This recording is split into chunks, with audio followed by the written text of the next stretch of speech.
Saludos, en esta ocasión vamos a revisar la guía de hipertensión del 2017 del Colegio Americano del Corazón y de la Asociación Americana del Corazón, hablando de dos puntos principales, prehipertensión versus la curva J. Vamos entonces en primer lugar a clasificar las cifras de presión arterial, comparando las diferentes guías. Vemos entonces que si para las guías europeas y el octavo comité, si un paciente tiene una presión arterial sistólica menor de 120 y una diastólica menor de 80, podemos decir que tiene una presión arterial óptima o normal. Para las guías del 2017, si un paciente tiene una presión arterial menor de 120-80, decimos que tiene normotensión. Como conclusión, 120-80 como objetivo, decimos que tiene una normotensión o una presión arterial óptima. Siguiendo entonces con esta clasificación, si un paciente tiene una presión arterial sistólica entre 120 y 130 y una diastólica entre 80 y 85, las guías europeas lo denominan presión arterial normal o prehipertensión estadio 1. Para las guías del 2017, si tiene una presión arterial sistólica entre 120 y 130 más una diastólica menor de 80, decimos que tiene una presión arterial elevada. Como conclusión, si un paciente tiene una sistólica mayor de 120, decimos que tiene o prehipertensión estadio 1 o presión arterial elevada.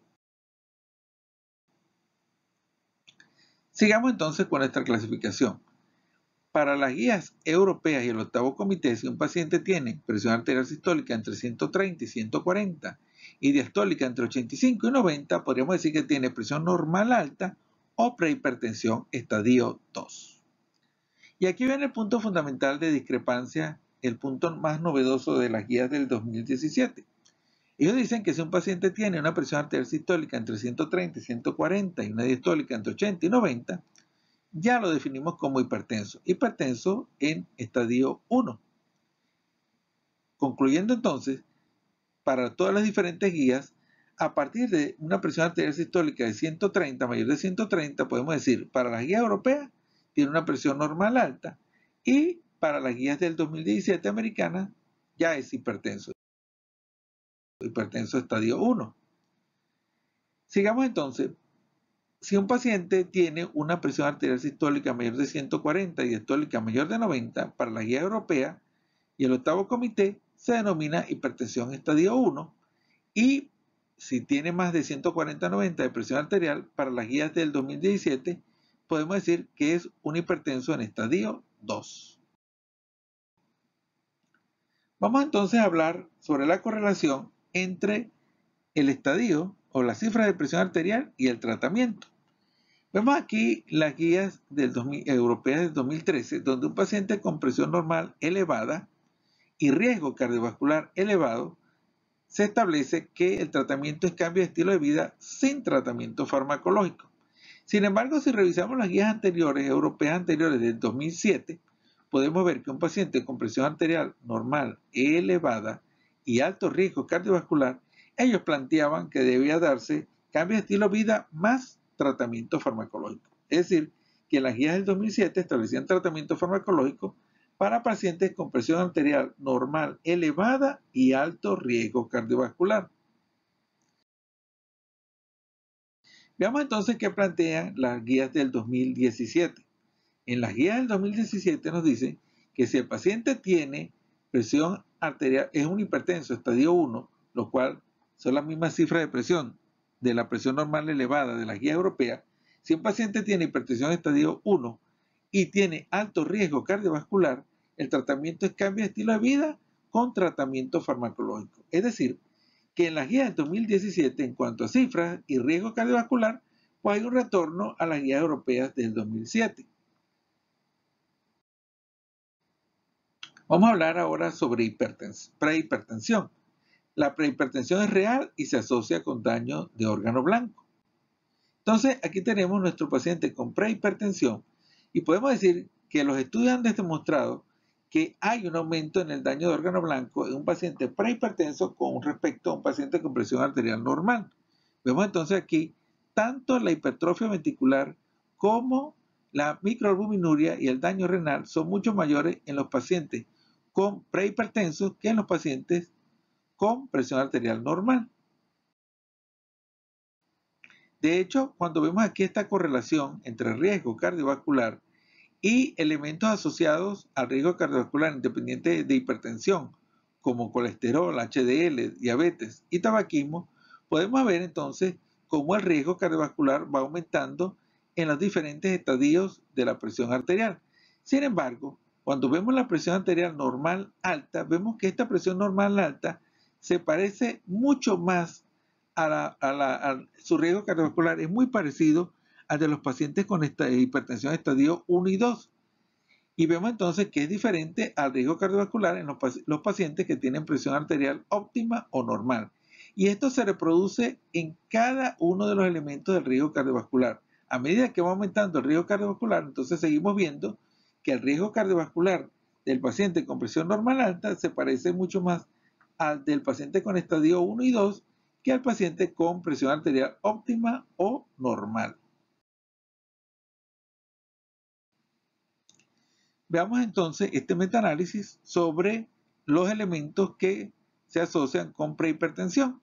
Y vemos entonces que la prehipertensión se asocia con un aumento entre el 28 al 63% de eventos cardiovasculares, un aumento del 50% de coronariopatía, un aumento del 73% en la incidencia de eventos cerebrovasculares y un aumento en el 59% de enfermedad renal. Aquí podemos ver entonces los diferentes metaanálisis que demuestran entonces que en realidad prehipertensión se asocia con daño cardiovascular. Ahora veamos este estudio, este metaanálisis del grupo del Dr. Zanchetti sobre cuál es el beneficio del tratamiento farmacológico de un paciente con presión normal alta, con prehipertensión. Vemos acá entonces que el tratamiento de la presión normal alta, de la prehipertensión, produce disminución esencialmente del punto de evento cerebrovascular, tanto evento cerebrovascular como punto primario, como el punto compuesto de evento cerebrovascular y coronariopatía. Entonces vemos que sí hay un beneficio en el tratamiento farmacológico de la prehipertensión. Sigamos ahora entonces con la curva J. Cuando nosotros tratamos hipertensión, tenemos pacientes con eventos cardiovasculares con presiones arteriales muy altas, pero también tenemos eventos cardiovasculares cuando la presión arterial desciende de forma exagerada, acelerada. Y entonces nuestro objetivo debería ser tratar de determinar cuál es la presión arterial óptima que establezca la calibración de la curva, es decir, un punto donde la presión arterial disminuya al máximo los eventos cardiovasculares que no se asocian con ni presiones arteriales muy altas ni presiones arteriales muy bajas. ¿Cuáles son los moduladores de la curva J? Esta curva, de la cual hablamos anteriormente, está determinada por elementos como edad, cardiopatía, con hipertrofia ventricular, aumento de la frecuencia cardíaca y disminución con la disfunción del ventrículo izquierdo, comorbilidad renal y cerebrovascular, el antihipertensivo a usar y el evento a evaluar. Veamos curva J en coronariopatía y vemos entonces que la curva J se presenta en pacientes isquémicos, más sin embargo en los pacientes sin isquemia, en los pacientes revascularizados, no hay curva J. Y es que la curva J es un elemento asociado principalmente a eventos coronarios. Vemos entonces la curva J con infarto, vemos entonces que se describe perfectamente una curva J, más no así con eventos cerebrovasculares. Vamos a revisar este estudio sobre la presencia de curva J en pacientes con y sin diabetes mellitus. Veamos entonces aquí pacientes sin diabetes y vemos como que a medida que nosotros disminuimos la presión arterial en pacientes sin diabetes, disminuye la incidencia de eventos de mortalidad cardiovascular y esa disminución es máxima con una presión arterial sistólica de 120 y se mantiene hasta presión arterial sistólica de 80 milímetros de mercurio. Esto es para los pacientes no diabéticos, es decir, que el rango de beneficio va de 80 a 120 milímetros de mercurio. Sin embargo, cuando evaluamos esta curva en pacientes diabéticos, vemos que a medida que disminuye la presión arterial, disminuye la incidencia de eventos en pacientes diabéticos hasta 140 milímetros de mercurio. Posteriormente, el beneficio se mantiene estable hasta 130 y posteriormente comienza a aumentar, estableciendo entonces la conocida curva J.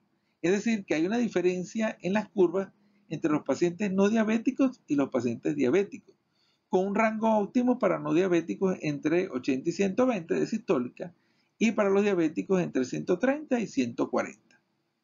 Este estudio es muy interesante, esta curva J, porque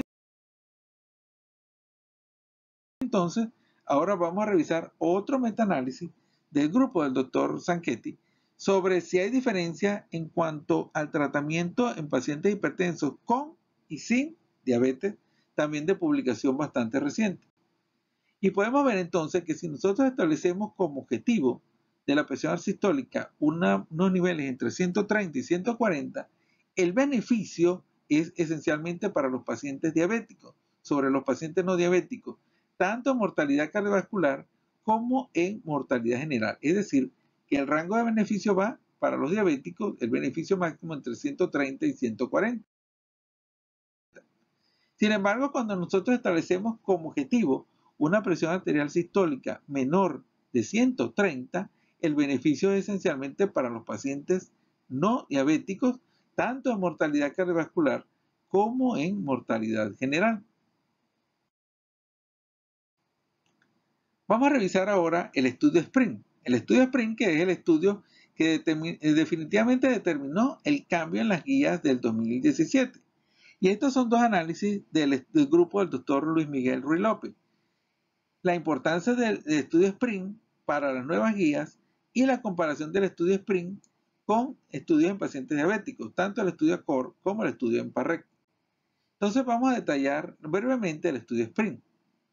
¿Cuáles son los pacientes que se estudiaron en este análisis? Y vemos entonces que las condiciones de los criterios de inclusión eran pacientes mayores de 50 años con sistólicas entre 130 y 180 con alto riesgo cardiovascular determinado esencialmente por la presencia de coronariopatía o una filtración glomerular entre 20 y 60 sin albuminuria con un riesgo mayor o igual a un 15% o pacientes mayores de 75 años.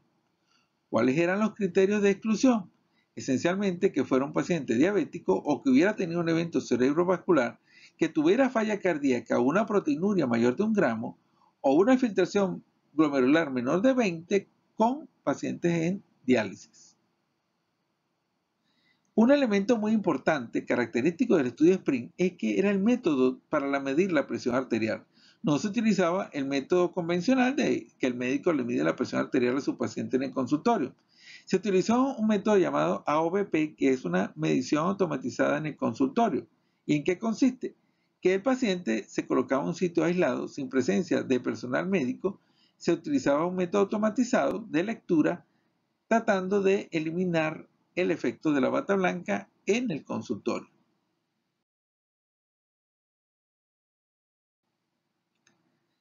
¿Cuáles eran los objetivos? Bueno, alcanzar una presión arterial sistólica menor de 120 en el grupo intensivo o una presión arterial sistólica menor de 140 en el grupo control. Y el punto primario compuesto estaba constituido por infarto de miocardio, eventos coronarios, eventos cerebrovasculares, falla cardíaca o mortalidad cardiovascular.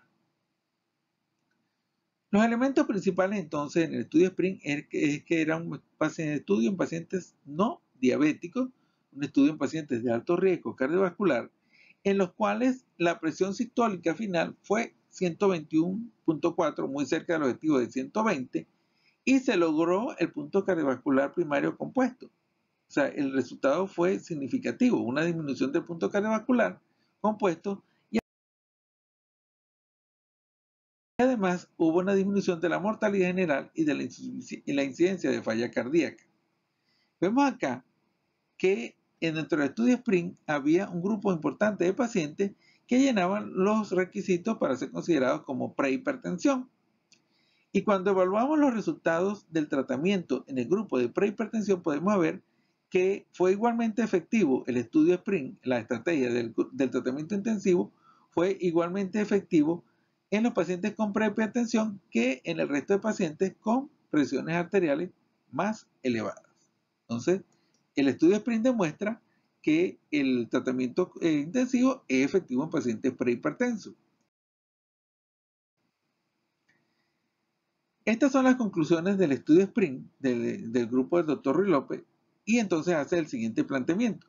Si un paciente llena los criterios del estudio SPRINT, es decir, tiene más de 50 años, tiene alto riesgo cardiovascular, sin diabetes o eventos cerebrovasculares, el objetivo del tratamiento para este paciente pudiera ser una presión arterial sistólica menor de 120 utilizando el método de medición automatizada en el consultorio. Un punto importante.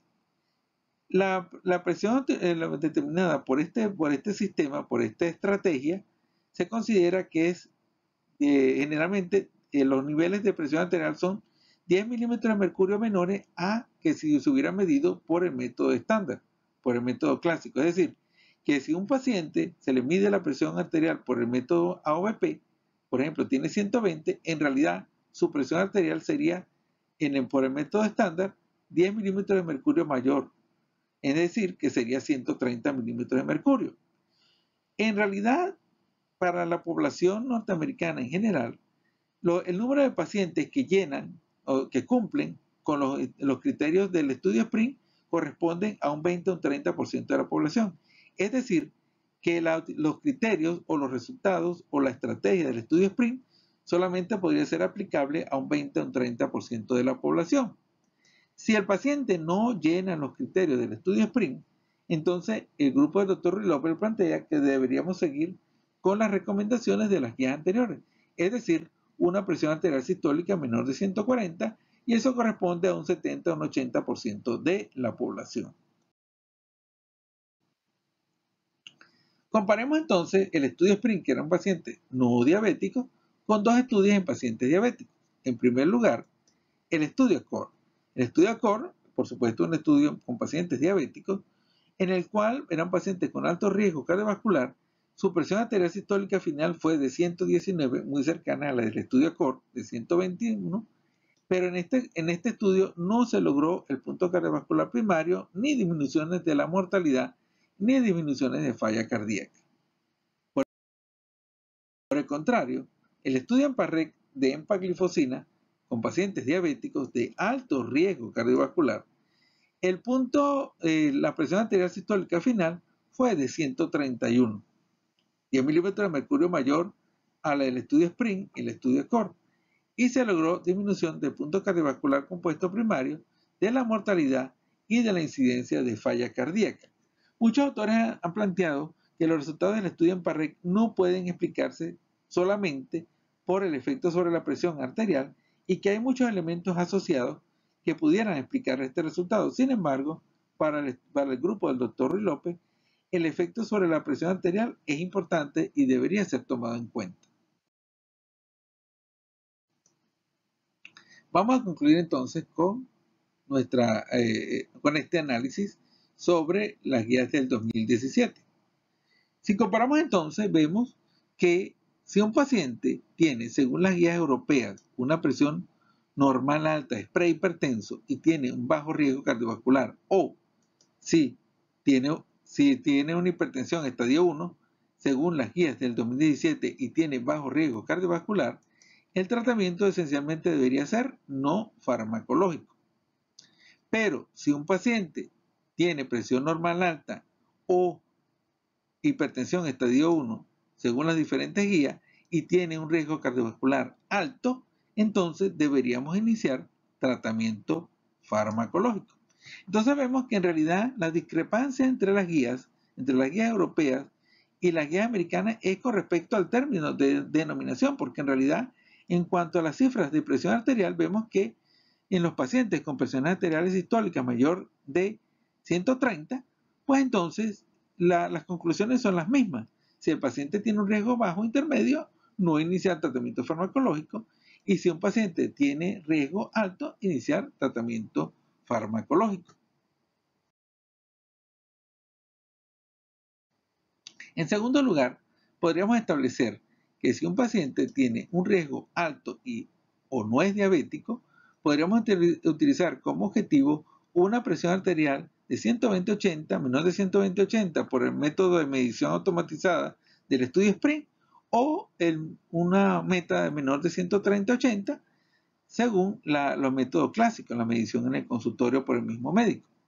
Si un paciente tiene un riesgo bajo o intermedio o es diabético, pues el objetivo debería ser una cifra de presión arterial menor de 140/90. Y aquí hay un punto importante. Podríamos utilizar el criterio del grupo de estudio SPRINT para pacientes mayores de 80 años con hipotensión ortostática, multimorbilidad y fragilidad. Probablemente no.